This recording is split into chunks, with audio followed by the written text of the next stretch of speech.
Hello, listeners. Mallory Wilsey here, Chief Producer of the Enrollify Network, and I want to take just a quick moment to tell you about another show on our podcast network designed specifically for all the education technology enthusiasts out there. The Higher Ed Geek podcast is a deep dive into the world of educational technology and its transformative impact on the student experience. Geek out each week with host Dustin Ramsdell. His conversations are a mix of engaging storytelling, expert analysis, and a genuine passion for all things higher ed and tech. Whether you're an educator or an administrator or just someone passionate about the intersection of technology and education, this podcast promises to deliver content that's both enlightening and entertaining. You can subscribe to the show by visiting podcast.enrollify.org or by searching The Higher Ed Geek wherever you get your podcasts. Yeah, this is like your summer melt audience. Who did you lose? Who were you previously prospecting, perhaps? And then who ultimately didn't show up? I think this is going to have some really interesting information for us. And just like a few weeks ago, we covered an article that was really short and had a lot of pop to it. And I think this one's very similar. So this study had 3 guiding questions. Why are students who initially considered going to college deciding not to go? Are there any cohorts or groups that are more likely to change their mind? Which you and I talk so much about activity data. I think we could spend a whole episode on that piece in particular, but we'll hit it hard, but not going to spend all our time there today. Welcome to the EduData Podcast, a podcast that serves as your weekly guide to the data driving higher education. We are your hosts. I'm Jamie Boggs. And I'm Timothy Davis. Join us every Friday for weekly breakdowns of the most important data, trends, and topics in higher education. The EduData Podcast is a part of the Enrollify Network, a robust collection of podcasts designed to help higher education professionals like you grow. Explore our other shows at enrollify.org or check out some of my personal favorites linked in the show notes below. Enrollify is made possible by Element 451, the leading AI-powered, all-in-one student engagement platform, helping institutions create meaningful, personalized, and engaging interactions with students. Learn more at element451.com. Welcome to another episode of the EduData Podcast. I'm Jamie Boggs here with Timothy Davis. Hey, gang. What's happening? Oh, it's another day back recording a podcast, so happy to be here. Yeah, it's the summertime. I think we often think of education as getting summers off, but higher ed don't sleep, right? Like we're as busy as ever over at Element 451. That's right. Sure. Yeah, I personally actually never stop working, so I have seen you not sleep. I mean, that sounded a lot creepier than it is. That's not what I meant. Leave that in. Yeah. Leave that in. You never stop. Yeah, we're not editing that out. I like it. Yeah.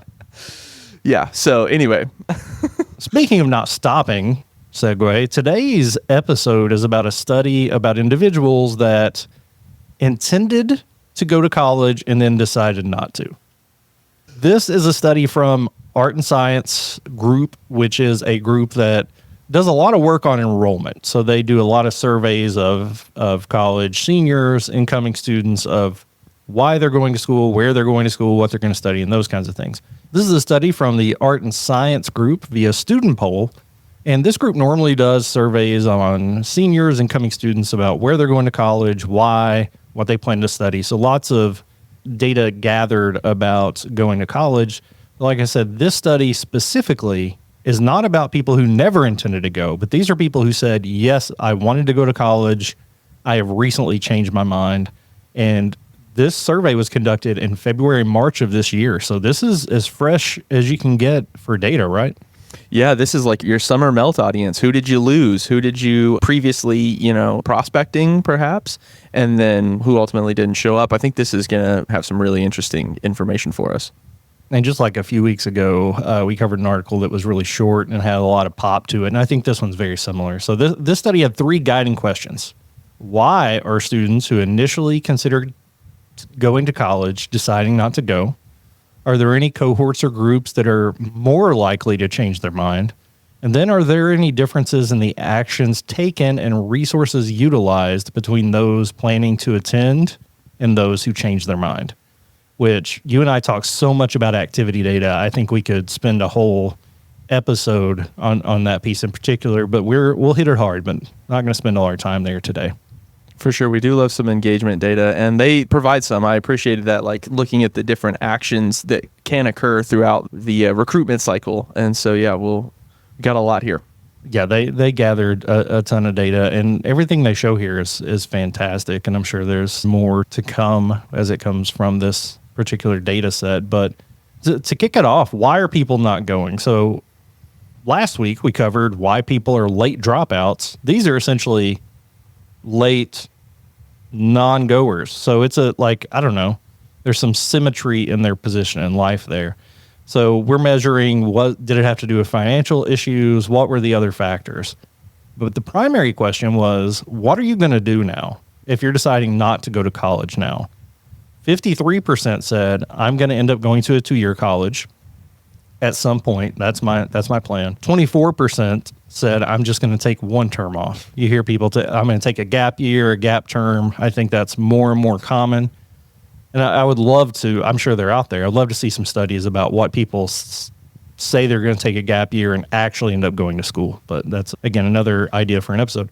Deferred enrollment is 9%. So they're accepted, they're admitted, and they say, officially, I'll be there later on.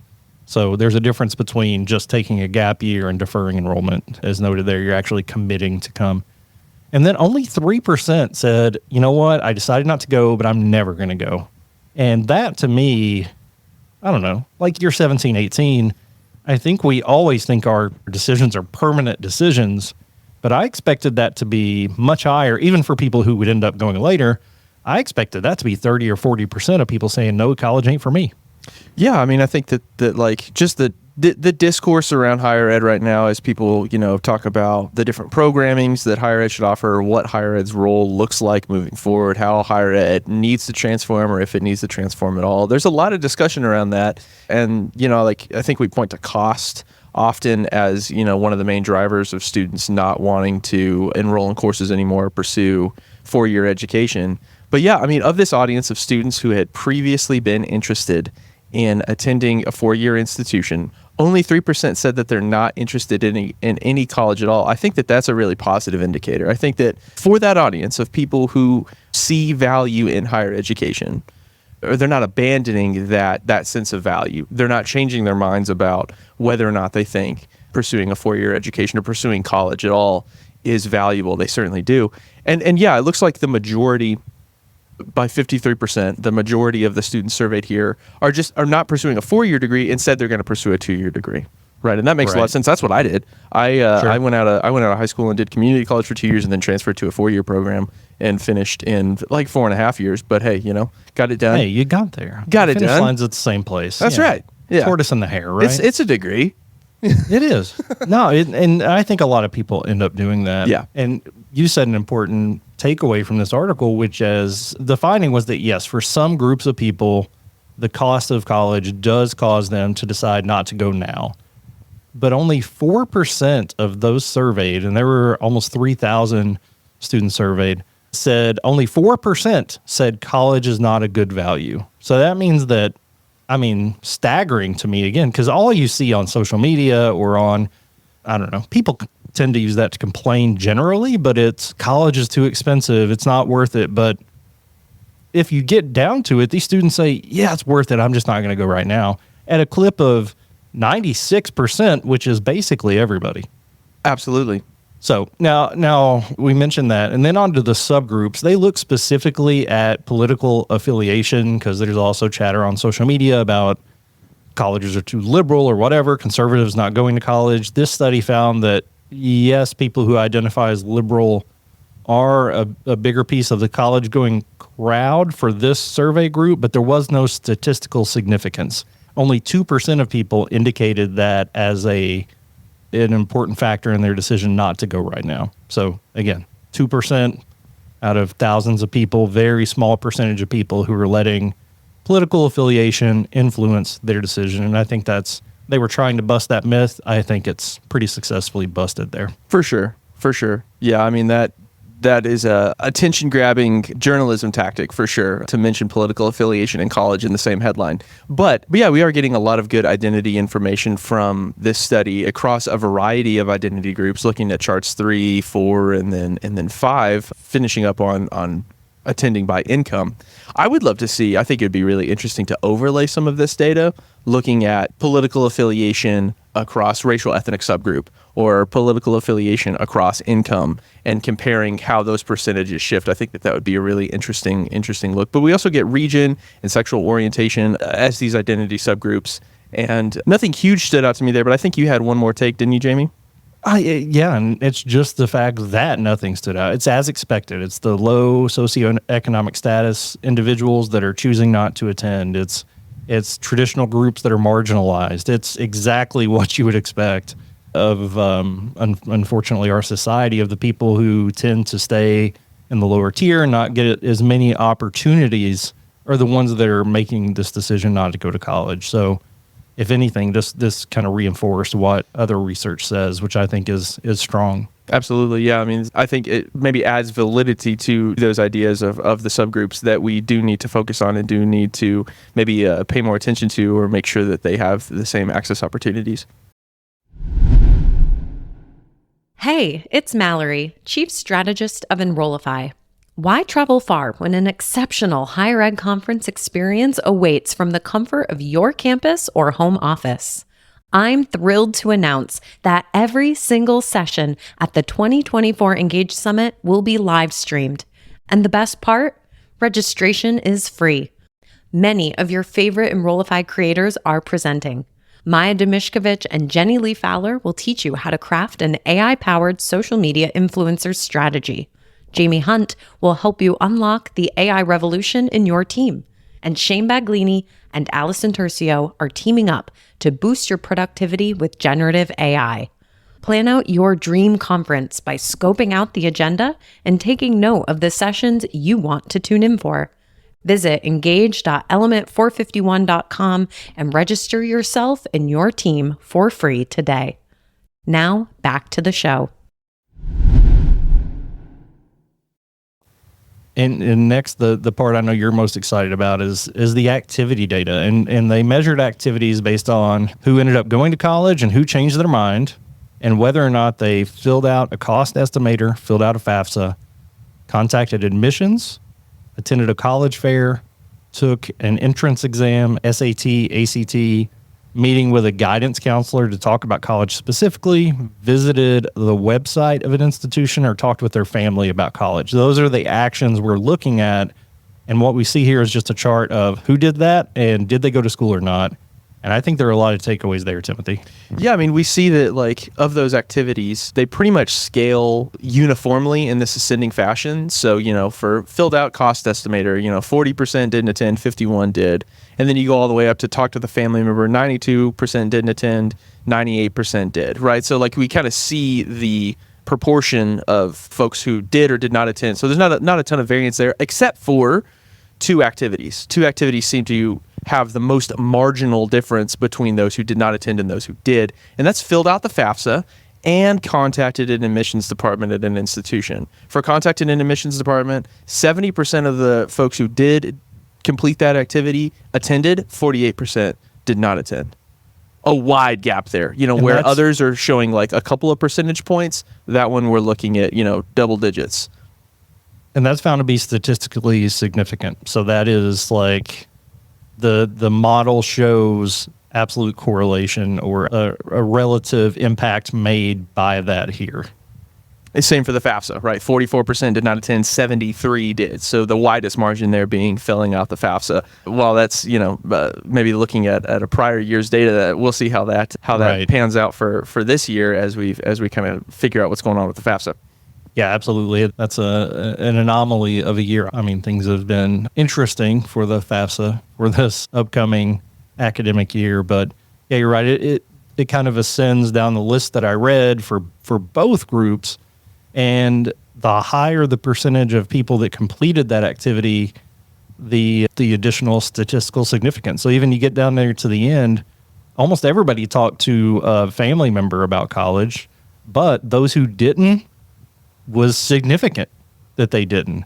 And it shows up in the data here. So 92% of those that didn't go to college talked to a counselor. 98% of those that did go to college talked to a counselor. So that seems close, but the model shows that if you didn't talk to a family member, I think I may have said talk to a counselor. If you didn't talk to a family member, then that's a huge impact on you not going to college, right? Absolutely. Yeah. So again, really interesting that we've got the statistical significance identifier there. And if we scroll into chart 7, we've got a similar look at resources used by attending and not attending students in the college search process.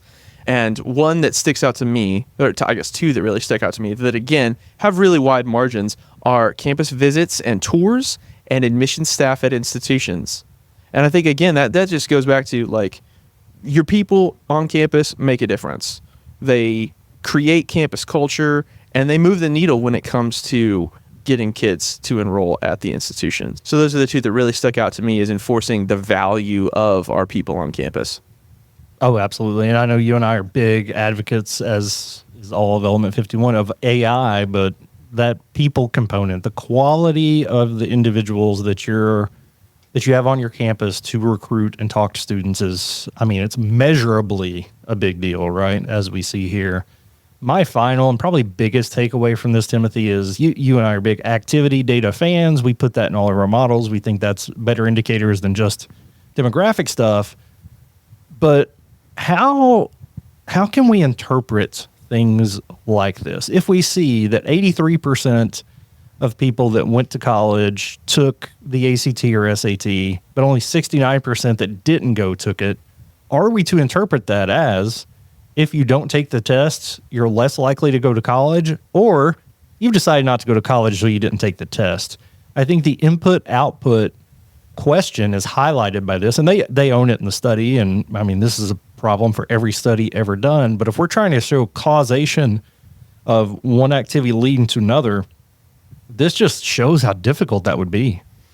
Yeah, to better understand that, you'd really need like a timestamp for every one of those, and maybe like a sentiment score even. Right. If we're talking about like how to model this in a data table, you would need to kind of have a really fine grain of, data and access to a particular set of students that we're going to provide this data for you. This is, again, just a survey. So we're not like following these students across their entire career. We're catching them at a single point and capturing these different questions about them, one time. But yeah, I think that would be really interesting to try to identify. But yeah, significantly more difficult from a research perspective. And that goes for everything. So this is just a word of caution to those of you reading data out there. You cannot assume causation. And I actually encourage you to think about, what if this was inverse of what I actually think it is? What if attending a college fair isn't a sign of people going to college? What if I can actionably say, I just need to get people to college fair and then they'll come, as opposed to going to a college fair to get people to come? You see what I mean? Like, it's a chicken and the egg scenario, and actionably that interpretation is two different things. It's whether you go to a college fair to get people or you try to get people to a college fair. Those are two different outcomes of that piece of data that I think you would naturally assume you should go to a college fair to recruit. That's what we do. But I think the inverse may be true as well. Get somebody to a college fair, get them excited about something. So multiple interpretations, and I encourage people to take the time to ask those questions. For sure. One of the tactical conclusions, and probably the main tactical conclusion that this study points out, and I'll just kind of read this here: efforts might include greater attention to community college-oriented events, earlier and more impactful points of contact and outreach to prospective students, and even more concerted focus on issues of affordability.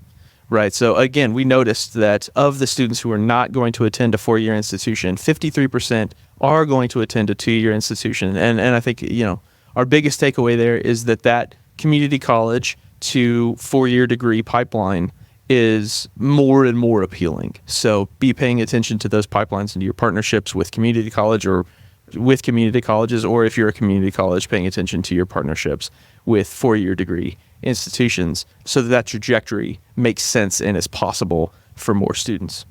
Now, I think that applies to high school counselors out there as well, of understanding I need the relationships at the 2-year schools as well as the 4-year schools in order to help my students get there, at least an understanding of what's available.